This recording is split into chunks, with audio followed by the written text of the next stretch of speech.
Bien, el Mayo francés fue una serie de sucesos que tuvieron lugar en Francia durante el mes de mayo de 1968 y que han sido definidos de forma variada: crisis, revuelta, huelga o revolución. Este último término, no obstante, no se aplica en sentido estricto, puesto que la situación política quedó simplemente modificada y no transformada por completo.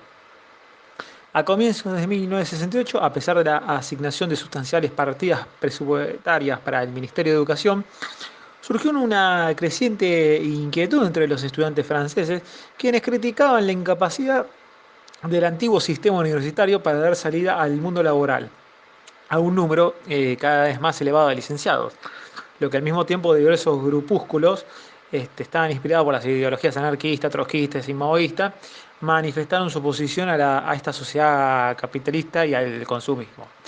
Eh, Estudiantes de sociología de la Universidad de Nanterre, próxima a París, fueron particularmente activos y proclamaron que la universidad debía convertirse en el centro de la revolución contra el capitalismo. Su ocupación del campus provocó la clausura de la universidad a fines de abril, por lo que decidieron reunirse en la Soborna. Al temer violentos enfrentamientos entre grupos de derecha e izquierda, se pidió la intervención de la policía, violándose la autonomía de la universidad y su condición de lugar donde puede exponerse, o sea, con total libertad, la expresión. A consecuencia de todo esto, los sindicatos de los estudiantes y los profesores convocaron una huelga general. Después de una semana en la que los manifestantes estudiantes fueron reprimidos por la policía, los sindicatos obreros convocaron una huelga general para el 13 de mayo. 9 millones de trabajadores respondieron a este llamado.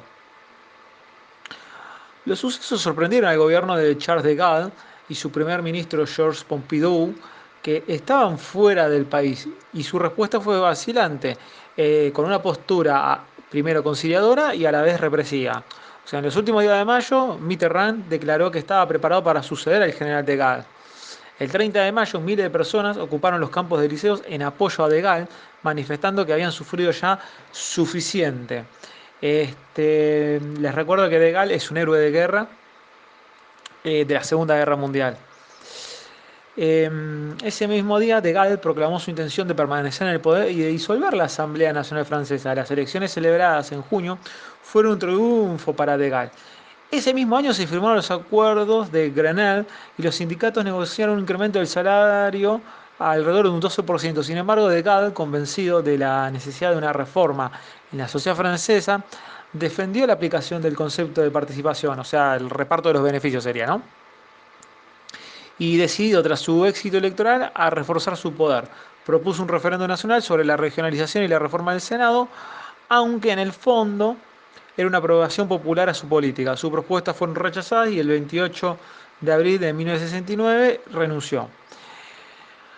Volviendo, digamos, a lo que fue todo el movimiento, este movimiento en 1968 en Francia fue toda una manifestación en contra del régimen de Gaulle. No constituyó el repudio a la política como tal, sino más bien a lo que era a un rechazo a un estilo de gobierno. La revuelta del mayo de 68 como tal no probó, o sea, no produce cambios realmente decisivos en la sociedad francesa. La universidad sí cambió. Los estudiantes y el profesorado progresista se adueñaron prácticamente de ella, pero luego fueron perdiendo ese poder poco a poco. En la fábrica los trabajadores obtuvieron ciertas mejoras salariales y de condiciones de trabajo, y los sindicatos un aumento de su influencia. El Estado mejoró las prestaciones sociales en la vía del tan mentado estado de bienestar en ese momento. Pero no olvidemos que todas esas mejoras, los mismos que los cambios que se fueron produciendo en las costumbres, en el estilo de vida, en la familia, en las relaciones de pareja, en las formas de ocio, coincidía con lo que podemos llamar la evolución natural de la realidad. En otros países de la Europa occidental no hubo una revuelta tan llamativa, sin embargo avanzaron en dirección muy semejante. El Mayo francés no es solamente un icono de revuelta, sino que también instaló desde las paredes de París muchas frases e imágenes que fueron como un símbolo en el sistema de comunicación política y que se fue, digamos, replicando en todo el mundo. En mayo de 68, reitero, se produjeron una serie de sucesos que han sido definidos de formas varias, como crisis, revuelta y huelga y revolución.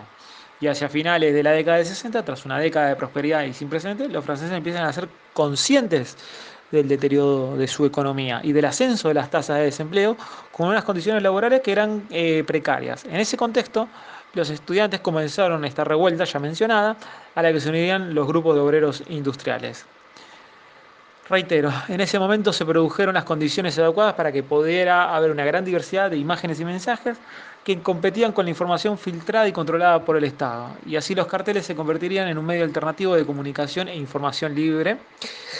Y renace el periódico mural ilustrado mediante un grafismo vigoroso, concentrado en todo artificio, que busca la eficacia directa y usa caricaturas agresivas.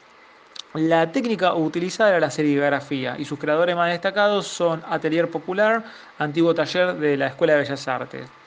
Y el territorio urbano era intervenido mediante la pintada anónima, tanto de frases como oraciones en francés, póster, pancartas, alentando a una vida mejor en donde la cultura tenía cabida y el sistema se mostraba como que no servía. Hasta hoy continúa siendo la mayor revuelta estudiantil en Francia, este, y dejó, digamos, lo que más también, y vuelvo a reiterarlo, lo que más se tiene en cuenta es la obra gráfica que comenzó siendo para difundir estas imágenes y las ideas, retomando ese papel de difusión y a la vez como un mercado del arte. Hoy en día las relaciones entre la actividad artística, el pensamiento político y la acción social están constantemente presentes en las exposiciones, en los tratados de crítica y planteamiento de los artistas, lo que justifica el interés que tiene el presentar un conjunto de etapas realizadas para poder difundir ideas o agilizar o movilizar a las personas.